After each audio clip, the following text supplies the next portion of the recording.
Great to have you with us for this final segment. And joining us now is Republican Senator Roy Blunt. Thank you, Senator, for taking time out of your schedule today to be with us.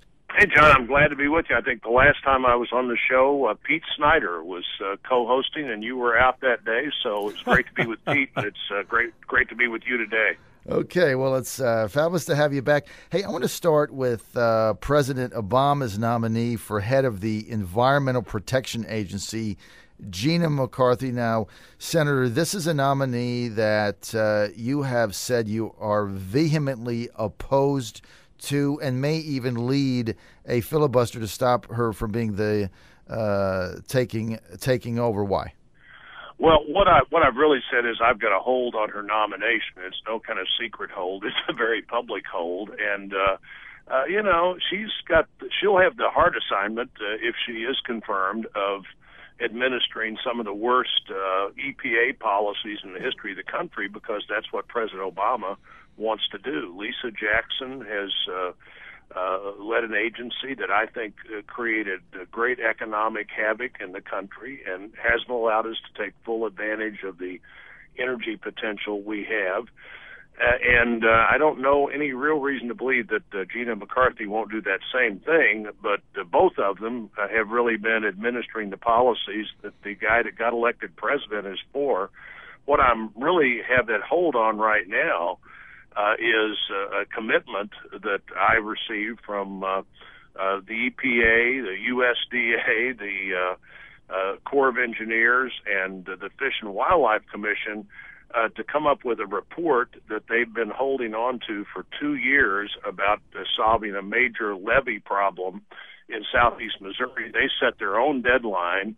They said, we'll have this all agreed to by March the 15th, and then on March the 15th, of course, they don't have it agreed to, and I say, well, it was your deadline, you set it, I'm putting a hold on the EPA administrator until you live up to your commitments. And while I probably can't imagine that I'll vote for Gina McCarthy, eventually she's likely to become the EPA director or somebody who will also administer the president's environmental policies, and they're not good policies for the environment or the economy. And for those who don't understand, Senator Blunt, we're not just talking about a project that's friendly to southeast Missouri. We're talking about a major bayou floodway project there that's important to that area in terms of not only economic development but safety. Is that correct? And that is what drew you and Claire McCaskill in? Senator McCaskill and I both want the environmental impact study out. And we had a meeting of the parties involved, and what we found out of the government agencies involved, and what we found out, John, was that once again, it's not a case, in this case, of the government fighting the citizens. It's the government fighting the government. This is a major floodway to be used as a floodway, but it also has incredible agricultural use. Well over 100,000 acres in this floodway, so it's not just a small piece of property by any means. Hadn't been used since 1937 until the 2011 flood. Right. But this is a project that the government committed itself to in 1960. Actually built most of the project a few years ago, and then a federal judge said they had to tear it back down. The government had to tear it back down. And let me give you a great example. So in this project, trying to decide what it takes now to meet the government's commitment from 1960 to the people that live in that area, the U.S. Department of Agriculture says there are 500 acres of wetlands. The EPA says there are 118,000 acres of wetlands. 500 and 118,000 is the difference between these two government agencies. And the Fish and Wildlife people have another definition still. And what Senator McCaskill's a Democrat, I'm a Republican. We both represent our state, but we were on this topic fully in agreement that at the very least the government agencies needed to get their facts straight and get this environmental impact study out so that people could comment on it and move forward if that's what the study says that the government should do. And I believe that's what the study will show that the government should do.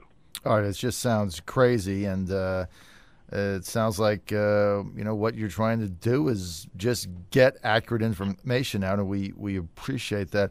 I want to go over a second to financial matters, where the House just passed legislation, Senator, that avoids a federal shutdown, is going to keep the government open through the end of the FY 2013, which is September. Now, the Senate approved that same measure Wednesday, so now the bill goes to the president for his signature. What does this really solve, or is it just another example of Congress kicking the can down the road? No, I actually think this was a pretty significant step in the right direction. It funds the government through the end of the fiscal year, which is when we should be funding the government. Our fiscal year, our spending year in the federal government starts October 1, so this funds the government up until September the 30th, but two or three important things happened here, John, I thought. One was we stuck with the spending cap for discretionary spending, and I think conservatives sent a strong signal, and I hope I was at the forefront of that signal and that fight, that we're going to stick with these spending caps. This $1.2 trillion that we're not going to spend over the next 10 years is, in fact, a number that we're going to achieve. And so this was the first of a 10-year effort to stick with the spending caps. I thought we had a good debate on the fact that, one, the sequester never has to happen if you'll just appropriate money below the spending caps. Right. And two, when it does happen, there are many ways for the government to do this that don't create maximum pain, that in fact manage the government better. And then three, we actually had about 70% of the spending in this bill in appropriation bills that brought the spending priorities of the military, particularly, and other agencies up to date. One of the problems of Harry Reid's Senate not functioning the last 6 years is that everybody was dealing with what's called a continuing resolution, which means, okay, we can't decide how to spend the money this year, so let's just spend it the way we spent it last year. And every one of our military leaders, John, has told me that while the the sequestration presents a challenge for them, another challenge that some of them say is even bigger is the fact that they were trying to spend based on old priorities that are no longer their priorities. And right. This updates those. And then the last thing I'll say is I think it hopefully all of this, spending caps, sequestration, getting control on spending, gets us back to where we're going to start actually bringing the appropriations bills to the floor again, one at a time, debating our priorities.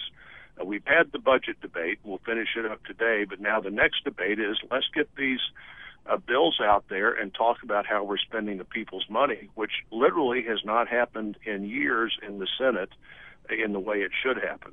And no appropriations bill until yesterday has been on the floor of the Senate for 16 months. It's just been, okay, well, let's just spend the money the way we did last year. Mm-hmm. And for most agencies, it was the way we were spending it 4 and 5 years ago. Imagine what your business budget would look like if you had your old priorities. You're still replacing the plumbing in the bathroom that you replaced 4 years ago, but your budget still says we're redoing the bathroom this year, you know. Exactly. Senator, so is it fair to say with what is going to the president for him to sign to extend the funding for the government through September 30th, is it fair to say that that is going to give the various agencies some flexibility in determining where to make the sequester reductions within their framework instead of the draconian way it's being implemented now? It gives them some flexibility. More importantly, it moves money around to the categories they'd like to spend the money in. And so you don't have a lot of money that's in a category that really doesn't mean anything to you, because if you're the military, it's a category you were using to do something in Iraq. And by the way, we're not in Iraq anymore. So yes, like in the military, which is really important to Virginia, there are $9 billion more dollars, not in the budget, but there are $9 billion more dollars in the column that's called operations and maintenance, which is the training column. So at least some of the concern about our pilots won't be able to train, our SEALs won't be able to do what they need to do, that $9 billion all to be spent by September the 30th that they didn't have in that column before helps a lot. And I think, everybody in the federal government, including the military, and I'm a believer it's the priority of the federal government to defend the country, the first priority. Mm-hmm. But everybody has to be doing what we're doing better and smarter, and in a way that every tax dollar is accounted for in the right way. Well, let's go to the dependency on big government and spending. Right now, new Obamacare applications say you can make $92,000 a year for a family of four and still get help under Medicaid or Obamacare. Yet, the food stamps cutoff is $30,000. College grants at the federal level are $35,000 and under, again, earning levels for a family of four. And even for federal housing subsidies, a family of four can earn up to $60,000. Is there a way, line by line, and I know that would be a painful way to do it, but to get into Obamacare, the Affordable Health Care Act, and get some of these cutoff levels reduced so that it doesn't encourage dependency on big government? Well, I think we could spend a whole show sometime, the whole program, talking about the shortcomings of the Obama health care plan, and that's one of them, clearly. But a bigger one is an awful lot of people, I'm confident, are not going to have insurance in the future that have had it in the past. Like, for instance, every part-time employee in Virginia, the legislature announced a few weeks ago in their budget planning, no part-time employee would be able to work more than 24 hours, which means no part-time employee technically qualifies for insurance any longer. And that's happening everywhere. People are beginning to say, okay, how do we avoid this mandate? There was a story in the Washington Post yesterday of a couple of different companies that were just hanging right at 45 employees because even though they needed more employees and they needed to grow, they weren't going to add that extra 5 employees and suddenly be covered by the Obamacare mandate. The 400% of poverty that gives you some level of assistance. Now that assistance declines as you make more and more money, but still you've got families, as you said, making more than $90,000 that every taxpayer is helping them pay for their health insurance. But you're going to have an awful lot of families that had health insurance 2 years ago that 2 years from now will not have health insurance.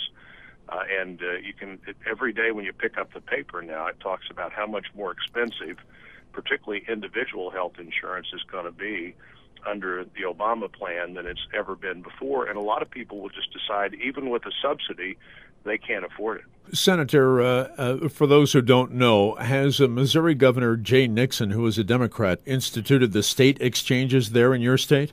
We haven't instituted, we don't have the state exchanges in our state, and while Governor Nixon has wanted to expand Medicaid in our state, the Republican General Assembly so far has said they're not going to do that either. And, of course, one of the things we'll be voting on today on the budget is that anybody you add to Medicaid, you're not going to have a bigger federal share than you've had in the past, and that's the handwriting on the wall. People that think adding people to Medicaid is only going to be paid for by federal taxpayers, one, fails to remember that they're also federal taxpayers. Right. And two, fails to understand that we are way overloaded on the federal obligation to health care, and at some point that's going to trickle down in a way that's not good for every other group involved, the providers, state government, everybody else. The Obama health care plan will be a disaster, and it will be a huge, and we're going to see it implemented in 2014, 15, and 16, and I would predict, John, that it is a huge part of the 2016 presidential debate. The question in my mind is how much damage has been done to the underpinnings of our health care system by 2016, and what do we have to do to restore the foundation of health care that we've had up until now. Yeah, and as we have seen through history, Senator, when you implement an entitlement, no matter how bad it is, it's almost impossible to roll it back or take it away. No questions. Hey, I've got a final question. We only have about 1 minute. I was outraged by Harry Reid's comments on the floor of the Senate in that the other day regarding the tragedy that happened to our 7 Marines in Nevada. somehow saying that had something to do with Republicans and the sequester. And was that just me, or did you find those comments in the well to be outrageous? Well, the truth is, I can't keep up with the the outrageous things said in the Senate, and I missed it. And on more than one occasion, Senator Reid has said things that even at his level of communicating, he later regretted. They've tried their best to blame the sequester for everything, like letting immigrants who had violated the law, letting them go because they didn't make a budget transfer that could have easily been made, shutting down the White House, air traffic controllers not showing up. One of the fights I had this week, John, was trying to get a piece of legislation passed where the people that have to show up if there's a government shutdown, the food safety inspectors, the air traffic controllers, the border security guards, have to show up if you cut the spending of the government by, say, 2%. And President Obama himself put a letter out in April 2011 when we thought we were going to have a shutdown that said, here are the people that have to come to work if there's a shutdown. But they said, well, sequester somehow, it's a foolish argument. A lot of foolish things are going to be said. But at the end of the day, these budget caps are going to save the American taxpayers a lot of money and make the federal government look at how it's spending money and spend at least some of it more wisely. We are up against the clock. Senator Roy Blunt from Missouri. Great to be with you.